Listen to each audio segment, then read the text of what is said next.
आज मैं आपके लिए महाराज मूवी लेकर आया हूँ जो अभी कुछ दिन पहले ही रिलीज हुई है। इस मूवी की पूरी कहानी धर्म से जुड़ी है। इंसान अपने धर्म पर आंखें मूंद कर विश्वास करता है क्योंकि उसे लगता है कि यही उसके भगवान का आदेश है। लेकिन कुछ लोग भगवान के नाम पर इंसानों को हमेशा ठगते आए हैं। वे लोग दूसरों के विश्वास का फायदा उठाकर अपनी जिंदगी ऐशो आराम से जीते हैं। ऐसी ही कहानी महाराज फिल्म की है। बात है 1832 की। गुजरात राज्य के वाडाल गाँव में मूलजी जीवराज रहते थे। उनके वैष्णव कुटुंब में एक सुपुत्र का जन्म होता है। जीवराज के बेटे का चेहरा बिल्कुल उसके दादाजी जैसा था, इसलिए उसका नाम भी उन्हीं के नाम पर रखा गया, करसन दास। करसन दास को अपने नाम के पीछे दास लगा होने से शुरू से ही आपत्ति थी, जिसे समय आने पर वो जताता भी है। धीरे धीरे करसन बड़ा होता है और उसके साथ करसन के मन के सवाल भी उतने ही बड़े होते जाते हैं। जब करसन अपने माता पिता के साथ बैठा पूजा कर रहा था, तब वो देखता है कि पंडित जी अग्नि में अनाज डाल रहे हैं। फिर वो पंडित जी से पूछता है कि अग्नि में अनाज क्यों डाला जाता है। पंडित जी जवाब देते हैं कि ये सीधा भगवान तक पहुंचता है।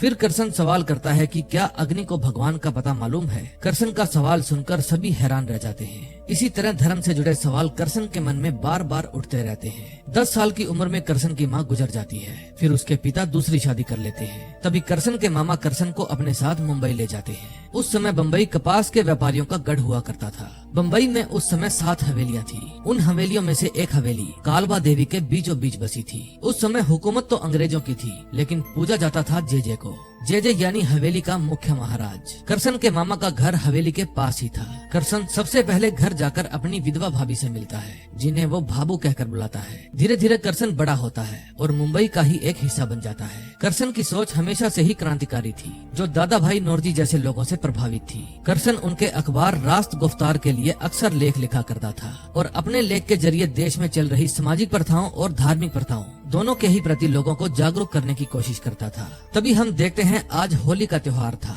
करसन सबसे पहले घर में अपनी भाबू को रंग लगाता है और उसके बाद वो अपनी मंगेतर किशोरी को रंगने के लिए निकल जाता है। किशोरी के साथ करसन की सगाई काफी साल पहले ही हो चुकी है, लेकिन वो तो बस इंतजार कर रहा था कि कब उसकी पढ़ाई पूरी हो और उसके बाद करसन उससे शादी कर लेगा। जब करसन किशोरी से मिलता है तो किशोरी उसे रंग लगाने से मना कर देती है। वो कहती है कि सबसे पहले मैं जे कृष्ण लला को रंग लगाऊंगी और उसके बाद ही पूरे शहर के लोग होली खेलेंगे। फिर करसन उसे बहुत समझाता है कि ऐसा कुछ नहीं है, हम लोग होली खेल सकते हैं। लेकिन किशोरी उसे ये कहकर चुप करा देती है कि धर्म प्यार से बड़ा होता है और फिर वो वहाँ से चली जाती है। तभी जे भगवान को रंग लगाते हैं और उसके बाद होली का त्योहार शुरू किया जाता है। किशोरी के साथ शहर की और भी कई लड़कियाँ जे के सामने अपना नाच प्रस्तुत करती हैं। फिर जे अपने सिंहासन से उठते हैं और सभी लड़कियों में से सबसे पहले किशोरी को रंग लगाते हैं। उसके बाद जे किशोरी को अपनी चरण सेवा के लिए हवेली में आमंत्रित